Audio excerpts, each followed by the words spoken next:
Good afternoon.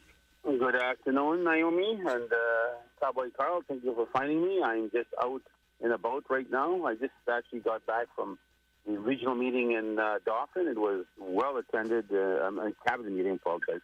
Well attended by our management and our team, and something that is good. We just see our board, our cabinet kits now. They're just gigantic. Like there's so much activity happening now in all of our different departments and services that we're providing, etc. Can you hear that beep or not? I hope not. No, I can't. Okay, good. It's just somebody's texting me while I'm on the phone here. But clearly, I want to commend all the cabinet ministers that are working so hard to get their portfolios up to par and making clear that services to our citizens are priority, and we should do everything in our power to make sure we have the best services possible.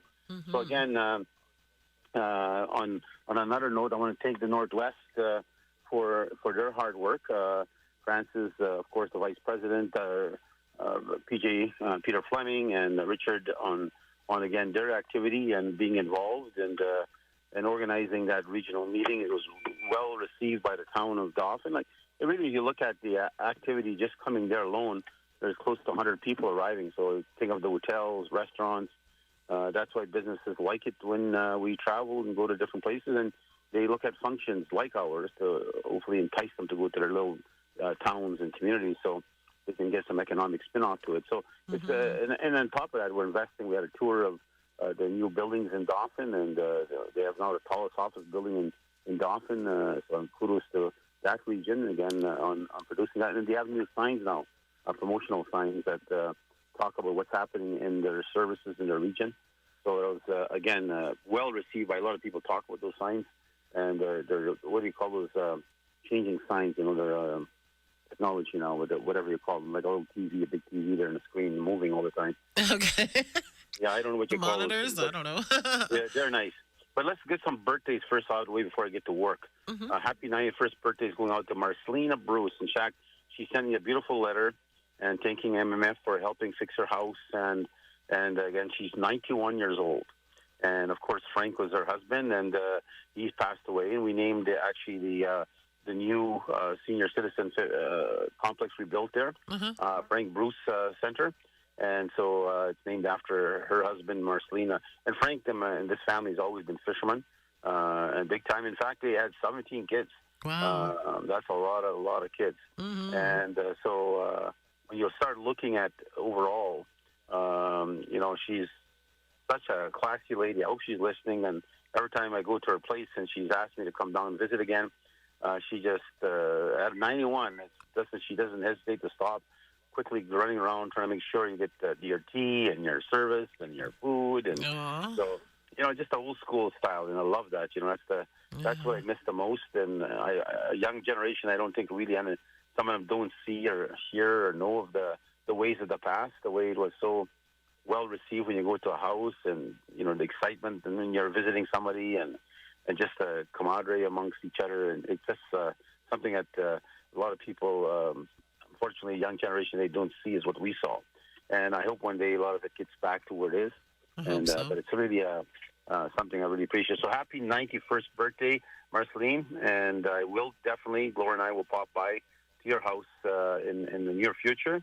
And I'm going to be there on the 27th. We have a gathering there at our golf course. Of course, the Federation owns the golf course now in Chartrand. Right. And we're having Appreciation Day for staff on the 27th there. And so that's when I'll pop by to Marceline's and say hi. So you're listening, Marceline, I'll try to come on the 27th. Hopefully nothing changes my calendar, and I could come to the golf tournament with the staff. Only time I will not or cancel if I have to fly out to Ottawa on some urgent business. So, but happy birthday is also going to Leanne Denoyer, is celebrating her birthday September 17th. Doesn't say her age here. Happy 60th birthday is going to Colleen Boyer, who is celebrating on Monday, September 18th. Happy 60th, Colleen. Happy 17th birthday is going to Keenan. Listen, my accent comes in now. Keenan 4G. I'm sorry, so I'm not saying it right.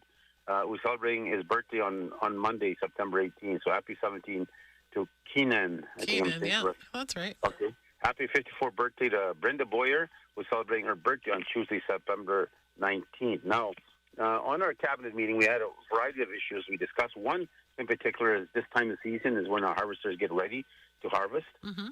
And so we have 3 different areas of land that we've purchased for harvesting.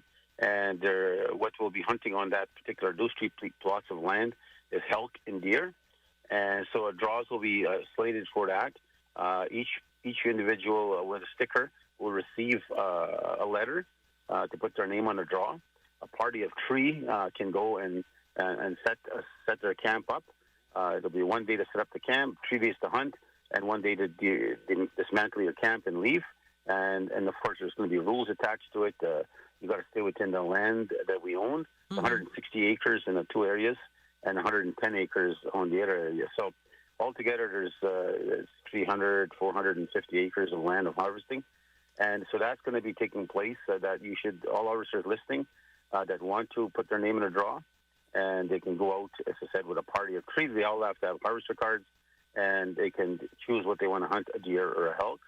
And it is very rich for animals. And so we're very proud of the purchase of the land. And this way we continue to make sure generation after generation will have the right to harvest, but there will be a limitation of how many groups we'll send in there, because conservation is fundamentally one of the most important concepts in our harvesting laws.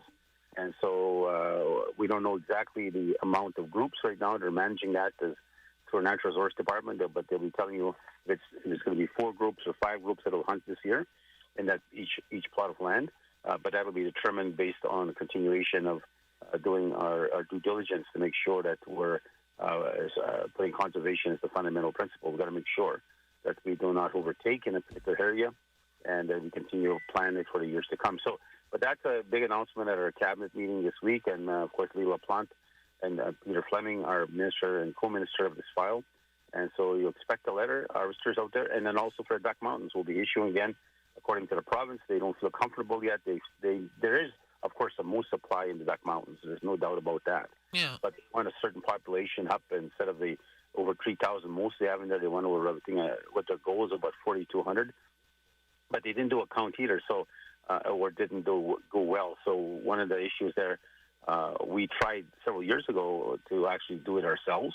Hire the same company they hire, the province. It cost quite a bit. It was $200,000, I believe, to hire that company to go out and do a full count of the mountain, how much moose they can estimate are inside there.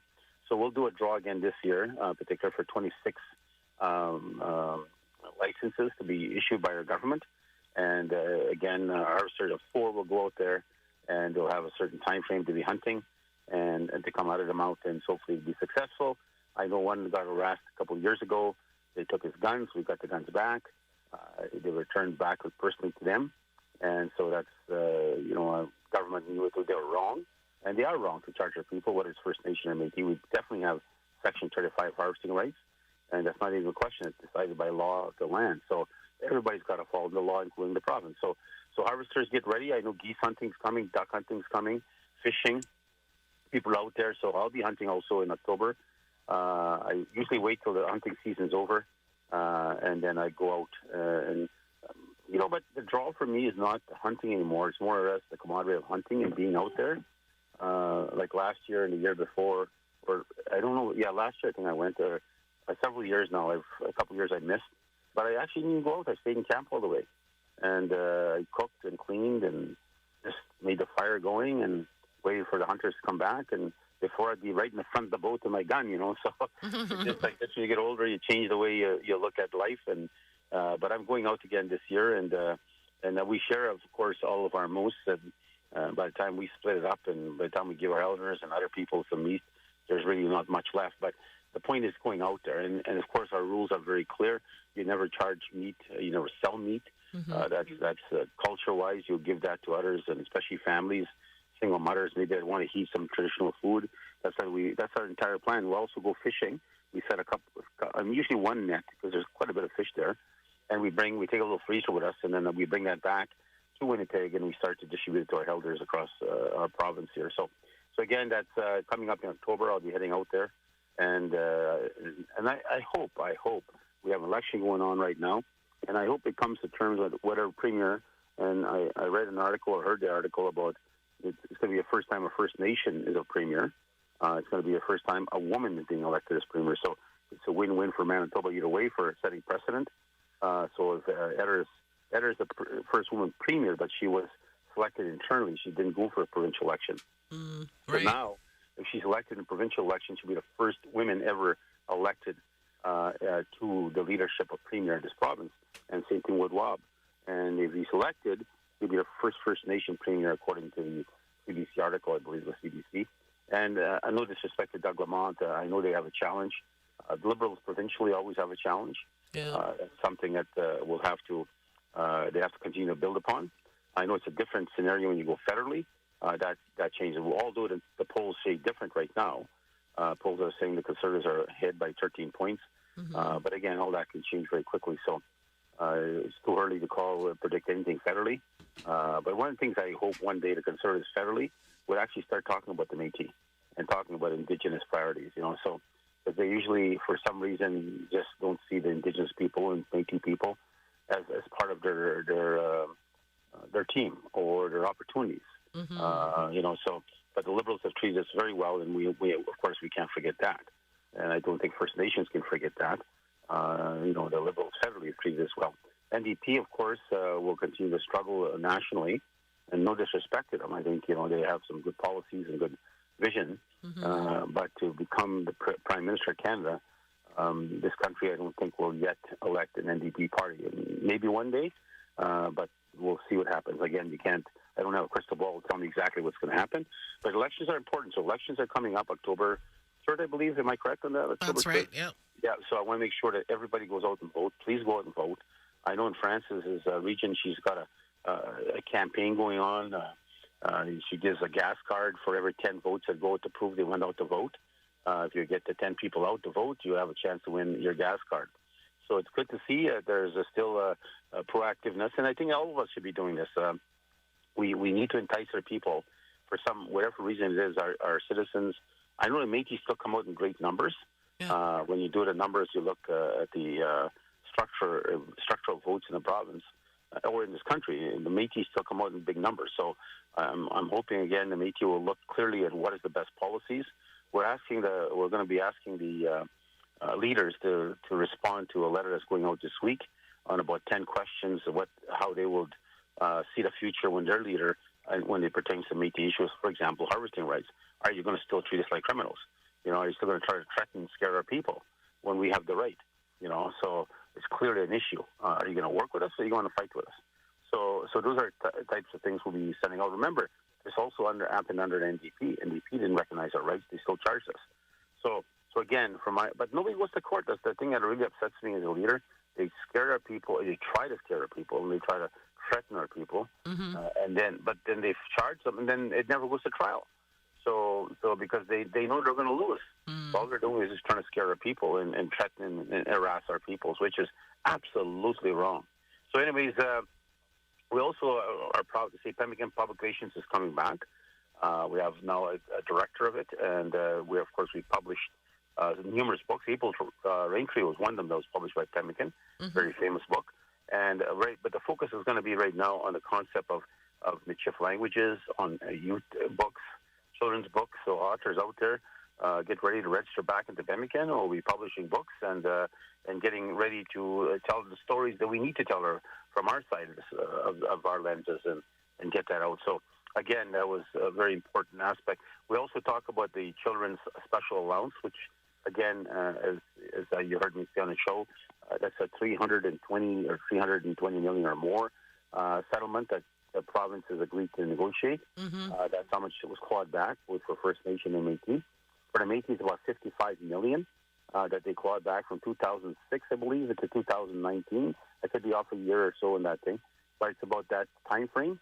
And so children that were in care and where the child welfare agency was taking their child special allowance and using it to run the agencies because the province is clawing back, you'll be entitled to get your check back. So what we're doing at the Federation, of course, is I'm very proud to say, and our cabinet again ratified that concept of going forward. We made sure that we were not going to be represented by this class action was filed by D.D. West and Saxburg and Cochrane. We are representing ourselves as the Métis government. We've got our own lawyers because they put a class action. All of a sudden, they're going to be representing all the Métis without our permission, without our say, without our input, without any advice from us or even inclusion of us. Mm-hmm. So I was quite shocked when I heard that. But those are class actions today, and people don't realize how much of a long impact they have. They completely disrespect Indigenous governments, and they control it. Lawyers control everything.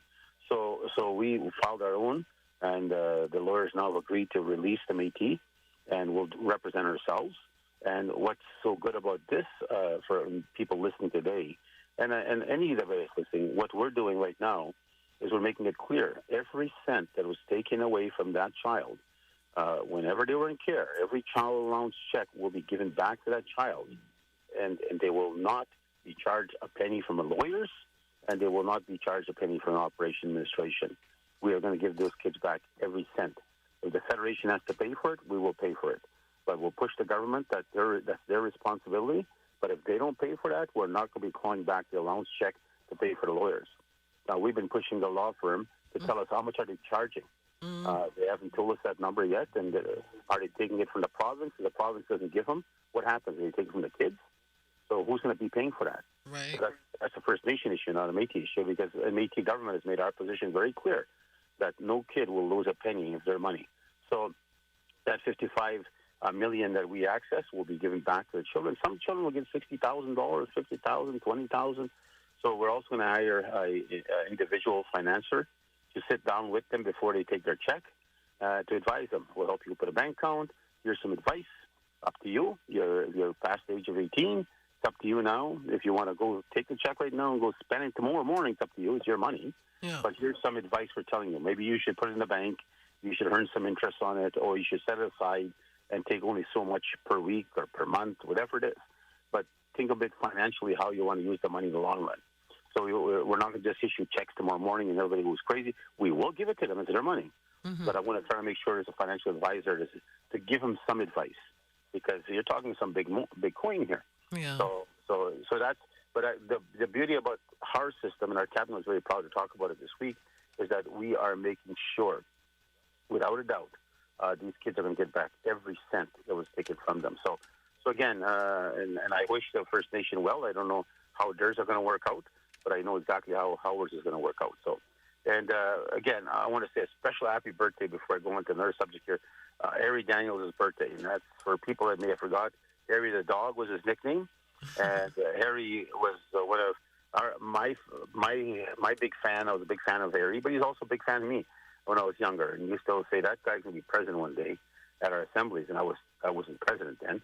And he said, that guy is going to be a president of the MMF one day. So he'd always make that in his speeches. So, and of course, Harry was very influential in Section 35 of the Constitution and changing it, and including Métis in the Constitution. So we owe a great deal of respect for Harry, and in fact, our government will continue to honor Harry Daniels. You'll probably see some images of him in our Heritage Center. By the way, our Heritage Center is under construction.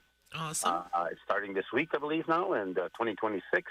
We anticipate it will be ready for the first showing of our first museum, I'll call it, for people to understand it better, and which is known as the Heritage Center. So I'm telling you, the work they're doing there, Naomi, is phenomenal. Some of the beadwork they're going to be putting inside there, just the laying outside of the beadwork is stunning. It's just, wow. Oh, it's going to be beautiful. It's going to be one of the best, and it's probably museums, Heritage Centers in Canada. So I can't wait for that. Also, on September 18th, missing and murdered Indigenous women and girls. We're giving a check. One of our artisans was able to actually. She's actually going to school in Europe.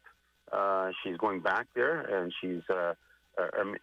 her name is Amelia Rempel. Mm-hmm. She's a Northwest Region citizen, and she's actually going to school in UK under, of course, the prestigious Costume Design School. Wow.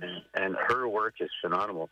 So what we've actually done is we've purchased a dress from her that her message and her image for the Métis to send a message of missing and murdered Indigenous women and girls and it is a stunning dress. I won't even tell you about it. You come see it. Yeah.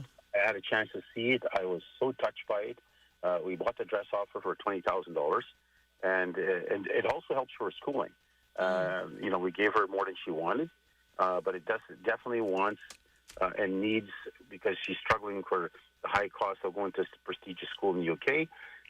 But you can see already her vision, her artisticness in her nature of how she crafted this dress, and it will touch so many families, both Indigenous, meaning First Nation, and Métis. Right. It's going to touch the families because I can't say more. I want people to come and see it themselves. That's happening again on September 18th. I think it'll be happening here in Winnipeg, as far as I see. Minister Campbell, along with Minister Chartrand, will be there to present a check. I'm trying to quickly read the parts here where it's actually happening. It doesn't tell me exactly where it's happening in Winnipeg here. It would have been great if somebody had told me where it's happening. It's not in my report here, but it will be happening, and I encourage people to come to see it. We'll definitely have it in our Heritage Center, but given there's going to be construction, I don't think anybody's allowed in there. So I'm not sure to where. But our office building, is also going to be completed right after the assembly. My offices will be ready. My level of floor I stay on the third floor, and that's going to be ready for right the week after our assembly in October, and the entire building will be ready December. So people are already moving into different floors, which I'm glad to see. Nice. So maybe that's where it'll happen, Naomi. I'm just guessing now. Maybe somebody will text me very quickly to say where this check will be honored, and plus the dress will be showcased. Also, don't forget, for people that want to know, on First Nations have not given up on September 20th. They will be gathering in Ottawa to demonstrate against the Métis Nation of Ontario's 6 new Métis communities, and which they say they're Métis people, and we say you're not. We take the same position as the First Nations, and Ontario Regional Chief Glenn Hare, of course, Interim National Chief Joanne Bernard, and First Nation leadership will be gathering in Ottawa on September 20th to protest Bill C-53, to say that these people are stealing our First Nation identity, and they're stealing the Red River Métis identity. So really, who are they to have this right to be recognized as Métis rights-bearing people when they were never Métis? There are no existing communities there that existed prior, and if you go back hundreds of years, you'll never find a connection between us and them. And so from that perspective, these are new people, and if you want to create a new nation, and you should create a new nation with a different name, a different identity, but don't go steal our flags, our heroes, our L'Oreal, our national flag, and Infinity flag comes from here first born in 1816, right by the Green Bar Hotel in the first battle. That's the blue Infinity flag you see, or red, whatever, they have different colors, but the blue is the most famous one, and that was first born here in 1816, down by Main Street by the Green Bar Hotel in the first battle that took place in Southern Oak, which we called the victory of Frog Plain. Right. So that's ours. But they fly that now over there in Mattawa. They fly in that areas over there. They talk about their culture and their First Nationness and all of these things. But those are different. They're stealing First Nation culture. They're stealing our culture. So at the end of the day, it's I can see why First Nations are upset. So we might take intervener status on that issue. There's a court case also moving forward, which they got the right to move forward, because we're going to make it very clear for a judge in Ontario may not know nothing of us. And that's the part I think I talked on the show before, Naomi, but why is it in the new millennium we are now? Why is it we're still trying to educate Canadians of who we are? Yeah. Christ, we helped build this country. We went to war with this country. The country went to war with us. And yet we're still treated with such disrespect and disdain, and when you look at our nation and our identity and our culture by many, but yet this country doesn't know who we are. And yet you have judges, you have teachers, you have all these people in this country who are supposed to be teaching our children the future and the past. And yet we're still out there trying to educate them who we are. Mm-hmm. So we may take intervener on this case because we want to make sure they know the Red River Métis of who we are and that we're from the prairies. And definitely we are a nation with bearing rights protected in the Constitution of this country. And clearly I don't see, if they try in Manitoba, First Nation to go against us, saying they don't recognize our rights, I will take them on in an instant, and I will win every damn case all the way down. There's no way that the Supreme Court has already ruled on this matter. They dealt with it. Yeah. that Métis have Section 35 rights, Red River without question. So again, we were there to help the First Nations when they were the minority, and they're still not bigger than us. We're probably the same population, but at the end, they're our relatives. And there's some chiefs apparently saying, well, we don't recognize Métis rights. Well, it's up to you. You can not recognize all you want, but the law is the law, the Constitution of this country. And look and read your history books. And at the end of the day, don't forget that it was the Métis who defended the prairies. Mm-hmm. We had the biggest population in the prairies. We had 12,000 people. And there was only a few thousand First Nation in Western Canada. We were defenders, but we worked with the First Nation. We worked in partnership with the First Nation. They were relatives, and we fought together, fighting those who were trying to come into our lands. So, but today, the young generation, they forget about that history. I don't. And that's why you always see me having an open policy. I support First Nation businesses. I work in partnership. And I got a lot of friends that are chiefs that are my friends because we recognize each other's rights and we respect them. And for some reason, there's a few chiefs that just don't want to respect us. But that's their prerogative. Do what you want to do. But I guarantee you come my way, I will fight for my people and protect it vigorously, and you know I will. So, and we have the resources, we have the power to do it. I just don't fight with my neighbors because they're my neighbors, they're my relatives. But if they want to fight with me, well, different story. I'll fight back. So, and I hope that doesn't happen. No. Kathy say some comments, Merrick, as the Grand Chief. So she wants to take on, the AMC wants to take us on, then that's their entitlement. They could come out our way. And I definitely, once they start that war, make sure you finish it because I will not give up and I will keep on coming. And we will come back and we will start fighting them on every aspect of their future. So that's something I hope doesn't happen, Naomi. I'm saying this on the show because I want people, common people, to hear this. I hope not. This is not how political leaders should be sitting. They should be sitting at a table with us. We should be talking partnership, supporting each other's businesses, buying together, helping our economies, helping our fishermen, helping our harvesters. That's what we should be talking about, not trying to say Métis rights don't exist. Anyways, in closing, I want to say again, we're also putting new investment now with Dr. Dalla, and we had a good meeting with him. We're going to create an endowment fund in fact, this is a very prestigious entity. They're called the International Academy of Cardiovascular Sciences. What we want to do now is invest into this endowment fund where we put money aside, and the interest earned from it will continue to develop and build upon the cardiovascular challenges in studies and research.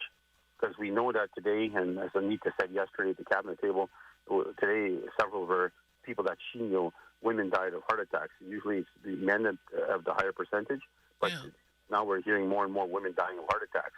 So we need to do more research. We need to find out more about the signs of a heart attack or preventions. And so Dr. Dalla and Minister Chartrand will be working on a strategy of how the Métis will continue to be instrumental in doing research and finding the cures or also the prevention of how we can help our people prevent them from having heart attacks and dying at a younger age than they should be dying. So that was an announcement we made at the cabinet meeting. We're starting the endowment fund for $2.5 million. And of course, the endowment fund sits there. You don't take that out, and the interest coming out of there will be used to make sure we put Métis doctors and Métis health researchers into working in partnership with the Academy. And Dr. Dalla was very supportive of the Métis, and I thank him very much. He's renowned. If people do not know who he is, he's a renowned heart expert in the world. He speaks all over the world, and he's probably one of the brightest brains when it comes to the issue of course, hearts. And so I am very pleased to be a partner with him, and that he wants to bring us in to his fold and work with the Red River Métis. So again, thank you, Dr. Dalla. I hope you're listening. Probably not, but I hope he hears about it. That speaks very highly of him. So with that being said, I will say goodbye, and to my wife, I say hello. We're going to go garage selling for an hour, my face, and but she does all the haggling because I said I can't do it no more. People I don't want to say the president's cheap. I don't want them to be talking about me.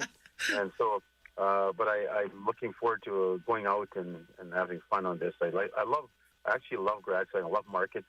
And I said this on the show, and if somebody wants to make me happy, take me to a market. I'll be very happy. It's like a scavenger hunt, right? Like, I like it too. Oh, I just love walking around markets, and if I'm buying vegetables like this Sunday, actually there's a market out there, and I want to promote them. Okay. these two Indigenous First Nation young ladies. They're selling bannock. There's Anderson Highway going towards Lockport. That way you turn right, and I forget what that street's called. But they have a fair there. I hope they're there this Sunday. I bought their bannock last weekend. It was delicious. And I'm going to go back. I'm going to buy 2 bannocks if they're listening. And actually, I'm going to see if I invite them to come to the assembly and do their business there. I think there's the ones that actually had the bannocks there. Yeah. I think they might be part of that family or part of that grouping. Okay. I should have got their card. I don't have their card, but I enjoyed chatting with them and looking at their bannock sales. And so I hope they're there this Sunday. And I'm going to see if I can invite them to come to our assembly and sell bannock there. And so, that's, again, entrepreneurship. We talked about that in my closing here. We are actually helping small businesses everywhere, including First Nation. And as First Nation contractors are listening right now that have contracting experience on building houses, fixing houses, please apply to the Federation. We need more contractors. We're short. We have a big list of construction to do. And if you're a First Nation contractor, you got a couple guys that are working with you, whether it's women or men, don't matter to us. Contractors, apply at the Federation. We're taking on all contractors. Of course, we have a lot of Métis contractors, but they can't keep up. Right. We want to share this work. First Nations did our contractors did our clubhouse in Saint Laurent, and they did a superb job. So any First Nation contractor out there want to get a job with us, give us a call. We have about 1,000 houses we're repairing. So we'll talk to you guys next Saturday. Take care, everybody, and keep up the good work, Naomi. Okay. Thank you, David. Bye-bye. Bye.